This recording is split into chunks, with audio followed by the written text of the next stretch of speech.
Well, hello again, guys, from here inside St James's Park, where tonight we've got the lawnmowers for company. Yes, some of them are moving a little bit quicker than Newcastle did, especially at times during that first half. Well, Eddie Howe has just said to us downstairs, quote, that tonight was instantly forgettable. Well, I hope when I produce over the next 10 minutes or so, it's a little bit more memorable, but I probably haven't got more than 10 minutes in me, I must admit. Now, general reflections, Newcastle got the job done. Of course they did. The result is probably the most important thing tonight. And as Eddie has just said to us, sometimes on the back of such sort of gritty victories, cup runs can be made. And I take the point he makes, getting through to the next round is the be all and end all ultimately. And there were one or two little nervy moments at the end there. Now, when the ball is bouncing around the box at 1-0 in the 95th minute, how can there not be? Or perhaps that was just me, given that it would have meant ripping up my match report. But no, one wrong bounce and a shot on target in the bottom corner, whatever it may have been, that would have taken the tighter penalties. And Newcastle probably shouldn't have allowed themselves to get in that position. They shouldn't have done, really, given its League Two opposition. Well, the weather has just suddenly turned here at St James's Park, so I've had to seek refuge here in the entrance to one of the concourses, and I've just only been hit by a fallen flag, which would have ranked probably as the most exciting event of my evening. Now, yeah, that first half, that wasn't exciting, was it? And to think that we are 12 months on this week from the 4-1 victory here over Paris Saint-Germain in the Champions League, and yeah, while, that was the champagne football of that night, this was a lack of energy in the energy drink cup, and it wasn't good first half, was it? A lot of sideways passing. Eddie Howe called it a lack of dynamism, really, and he brought in, he'd made 8 changes there, and certainly the players who came in from an attacking perspective, and he said as much to us downstairs, I think he wanted to see more. Who did he include in that? Well, Osula, we'll talk more about him later on, because I thought he was the big intrigue tonight coming in, given there are the injuries there to Callum Wilson and Alexander Isak. How would Osula do? Is he ready to play in the Premier League? Is he an able deputy? Like I say, we'll get to that in just a second. But I thought Harvey Barnes on the left, now having had such a brilliant start to the season, I thought he was poor tonight, came off at half-time. Eddie said that was planned. There isn't an issue there. Going back into midfield, looking at Joe Willock, a lot on him, a player we think an awful lot of, but did he really push his claims for more inclusion, or certainly inclusion from the off? No, I don't think he did. Sean Longstaff, likewise, was tidy enough, had a decent shot on target in the first half, but again didn't do enough to break those lines and drive Newcastle forward. Almiron comes in on the right. Would you put him in down at Everton ahead of Jacob Murphy? Well, no, you probably won't, even though I thought Almiron did okay and he won the penalty. So I've gone through all of the sort of the forward unit there, and Newcastle weren't good enough. Like I say, they were predictable, they were pedestrian, and yes, this comes with an enormous caveat of you've gone from the high of Manchester City on Saturday, albeit only a draw, but in which they've played very well, and there's a real positive energy and a lot of positive reflection around it. You come here and there's a low block, a team which is happy to sit in, there's a lot of changes, the occasion doesn't feel as big and as grand as perhaps that did, and yes, you've got to raise yourself for that, and that is a challenge, and ultimately getting through, is the most important thing, as I touched on earlier. But still, it doesn't mean you can't go out and put on more of a show than they did, and just show a little bit more urgency, and to use the word Eddie Howe did, a little bit more dynamism. And on Osula, now, he started well, and I thought within the first 4 or 5 minutes, Newcastle were actually going to play to his strengths. So clipping a couple of balls in behind, he got in down the channel in the 4th minute. He's actually in on goal, and he just sort of can't sort his feet out in time. And he thought, well, actually, if they continue with this ploy and this tactic to play to Osula's strengths, which we saw, albeit within only 4 minutes, yeah, this could be quite an impactful full debut for Osula.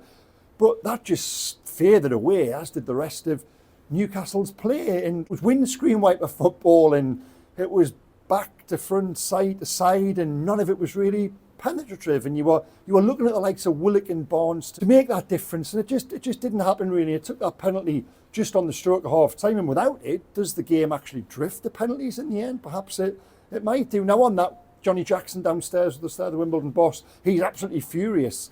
He thinks Cher should be booked for a dive just before that. I didn't think that was a penalty. I'm not sure it was a dive, but nonetheless, there is then the foul on Miggy Almiron. The referee didn't give it. I don't know why he didn't give it. It looked like a blatant penalty from where we were in the press box. The linesman then intervenes, and Jackson takes umbrage. His gripe is that wouldn't happen at the other end. Well, yes or no, I don't know, but I still think it's a penalty. And Fabian Schär steps up, as cool as you like, and that was married to his first half performance, where I thought he was by a distance the best player on the pitch, and when he was dropping those balls in behind, that looked like Newcastle's best tactic, because that apart, they weren't able to break through into the second half, and Eddie makes those changes. He's forced into a change with Vlachodimos, the most expensive goalkeeper in Newcastle's history, at £20 million, albeit an accountancy trick. He comes on, Bruno Guimaraes as well for Barnes, like I say, no issue there. And I think Newcastle are better in the second half. I think Bruno especially looks to get on the ball and looks to make things happen, but in the second period there, total shots on target, 2. One of those was blocked, Willock's volley, by the face of the defender in the 6-yard area, and the goalkeeper only really had one save to make, and that was routine-ish when Almiron goes for the bottom corner there. So for all there was an improvement, I thought, and Anthony Gordon certainly aided that when he came on. He looked to inject that pace and that incision and getting behind without really having that final product. Still, it wasn't great, and to go back to what Eddie said, yes, instantly forgettable, and they've put themselves in a position, like I say, where the one wrong misstep there at the end from it going to penalties. And yes, while there were those changes and all the mitigation I've just offered, maybe, just maybe, this is the sort of scenario Newcastle do struggle with when a team comes here who aren't favourites and do play with that low block and sit in. Do Newcastle have it within them to break those teams down? You know, are they not more suited to be in that team who plays on the transition? Maybe it is, even though I don't want to draw too many conclusions from tonight. Now, am I going to draw a conclusion on Will Osula? Well, no, I'm not, but I'll give an opinion. And everything Eddie said pre-match when I asked the question of him tallies with what we've seen there tonight. Just look at him. Wow, you know, great size, great pace about him. There was one little passage in the second half where he's chasing the ball and the Gallagher end are encouraging him. He showed, you know, real enthusiasm and aggression there. Ultimately, he wasn't quite able to win it, but nonetheless, I was heartened by that intent and that desire. And like I say, I use that word enthusiasm. I thought he showed enthusiasm all night and a real willingness to run in behind. Was the quality there on the ball? Well, I don't think he was really given the chance. If I was him, I would be a little bit frustrated by the service to him in that during the opening moments, they looked to play to his strength. But after that tactic just completely disappeared, really. There was one in the second half which I thought was encouraging, where he rolls his man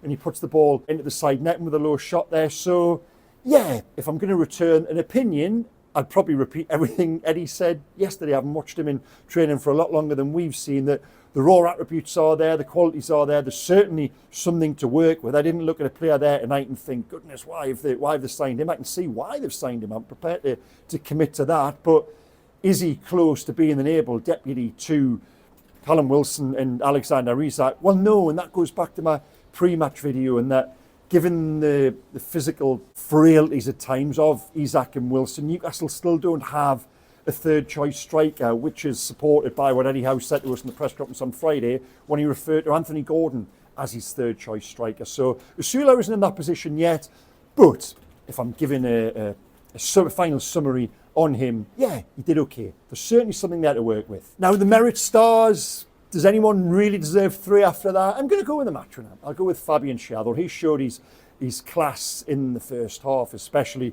wearing the armband. Just quickly coming on that, I know he went off there. There was a bang to his ankle. Eddie said he is okay. He didn't sound too concerned, the manager, and it's not unlike Fabian Schär to have to go down holding ankles, heads, knees, shoulders, and all the rest of it. So I wouldn't worry too much there. But his performance, yeah, he was the best, wasn't he? I don't think he can really elaborate too much on it other than that he was a class act. And he scored the penalty, you know, the stroll, followed by the roll, classic Fabian Schär into the bottom corner. 2 stars, well, I'm going to give it to Bruno Guimaraes, you know, albeit if I could give 1.5 stars, maybe I would do. I just thought he came on and showed a willingness to get on the ball, even though what he tried probably didn't end up quite where he wanted it to do. I just thought in terms of that midfield, he sparked a slight improvement.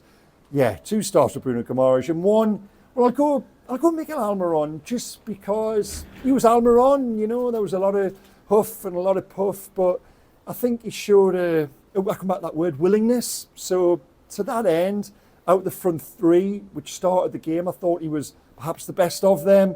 So yeah, 1 star to Miguel Almiron. Now, a couple of other little things to note tonight. Vlachodimos did come on at half-time there, didn't he, for the injured Martin Dubravka, who took what Eddie Howe called a whack to his knee. Now, again, Eddie didn't sound too concerned. He said they'll know more tomorrow. But I don't think we're looking at a serious injury for Dubravka. And Vlachodimos had nothing to do until the 95th minute.